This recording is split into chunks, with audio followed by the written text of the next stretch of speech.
হরি বল হরি বল হরি বল।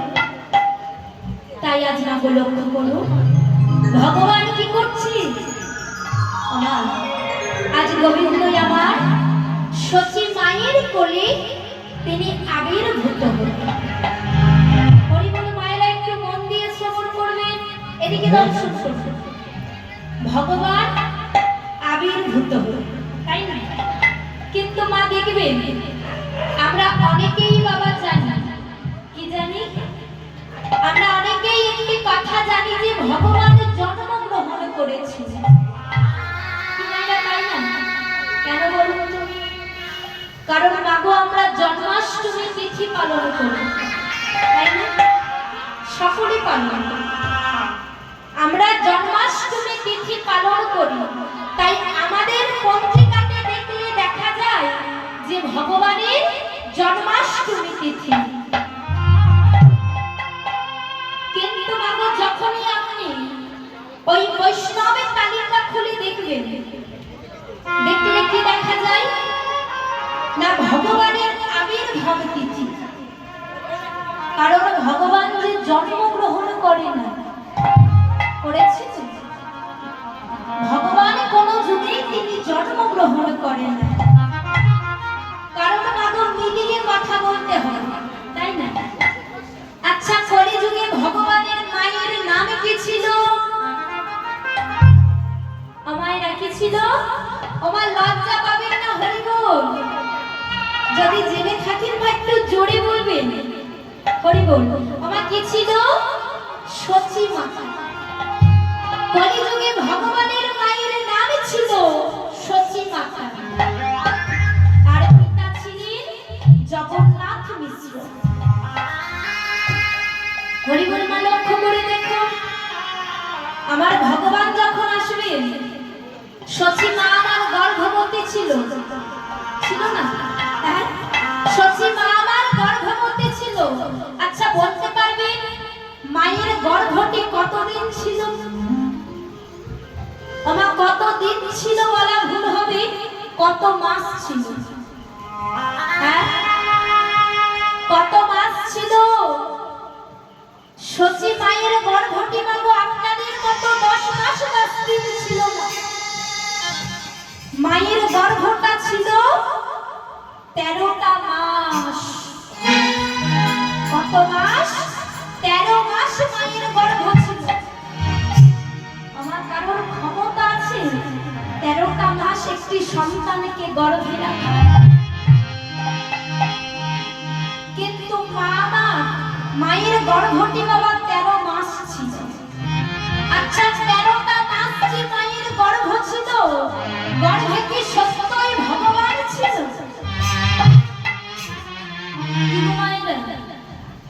গর্ভে কি সত্যই ভগবান ছিল? আচ্ছা বাবা, যিনি বিশ্ব জগতের অধিপতি, যার একটি কথা ছাড়া জগতে একটি গাছের পাতাও নড়ে না,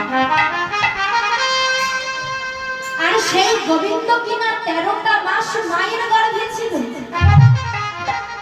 কি মা, জগতে কি ভগবানের কোনো কাজ ছিল না? হরি বল বাবা, লক্ষ্য করো, 13টা মাস যে মায়ের গর্ভ ছিল, ভগবান যে মায়ের গর্ভে ছিল না। এখন মনে প্রশ্ন জাগতে পারে, গর্ভে যদি ভগবান না থাকবে তবে গর্ভে ছিল কি? মায়ের গর্ভে কি ছিল জানো? মায়ের গর্ভটা বাবা পরিপূর্ণ ছিল বাতাসে। বাবা কি বললাম? বাতাসে পরিপূর্ণ ছিল। এবার 13টা মাস পরে যখন ভগবান আসবেন, সচী মা আমার নিম গাছের তলায়, ও মা ভগবান আসবে, এদিকে মা আমার নিম গাছের তলায় অচৈতন্য অবস্থায়। কারণ আজ যে ভগবানের মনে ভয় হলো, গোবিন্দের মনে ভয় হলো, আমি যে 13টা মাস মায়ের গর্ভে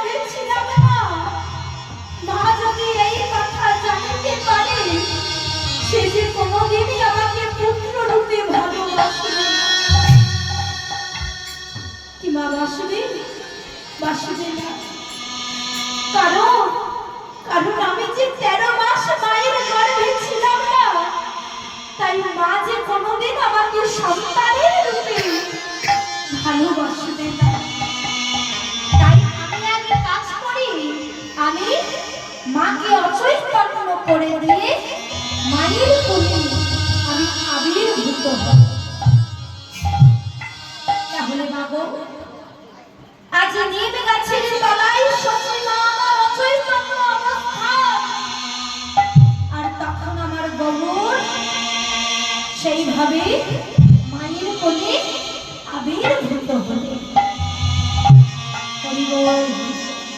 মাকে না জানিয়ে ভগবান আবির্ভূত হলেন, এটাই তার কারণ। কারণ মা জানতে পারলে মা আমাকে সন্তানের রূপে ভালোবাসবে। তাই আজ মায়ের কোলে গৌর আবির্ভূত হয়েছে। তাই দেখি একবার উলুধ্বনি হরি হরি বল। আজ সুরধ্বনির কিনারা ওই সোনার উপর দিয়া নাচে না গড়ি গো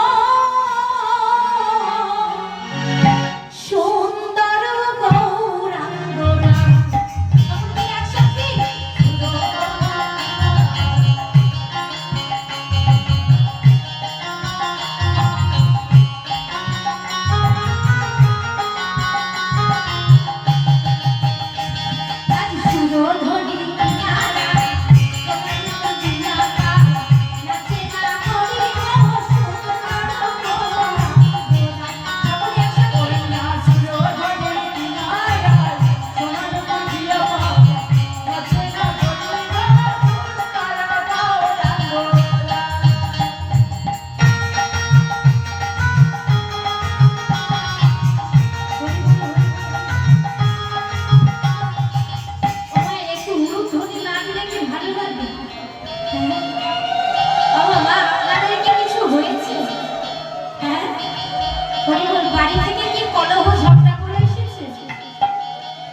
যদিও বা আসেন সব কিন্তু মন থেকে দূর করে ফেলুন। হ্যাঁ, সারা জীবন তো অনেক সংসার সংসার করলেন, সংসার আপনাকে কি দিয়েছে বলুন তো? কিছু কি দিয়েছে? দেয়নি। তাই যতটুকু সময় হরিবাসরে এসেছেন ততটুকু সময় একটু গোবিন্দের নাম একসঙ্গে দেখি। এবার একটু উলুধ্বনি আজি সুর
না গোড়ার ওই সুন্দর নয়ন দুটি যদি বাবু কারোর দিকে তাকাই না, তার অবস্থা কেমন হয়? ও তার দেহ চাই না, আমার এই যে দেহ আছে না, দেহ থেকে মনটা উড়ে আমার গোবিন্দের চরণে চলে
তাই আজ আমার শচীর নন্দন গৌর ভগবান কি করছে না ভগবান আজ এই নদিয়ার ভক্তগণকে ছেড়ে গোবিন্দ আজ নদিয়ার ভক্তগণ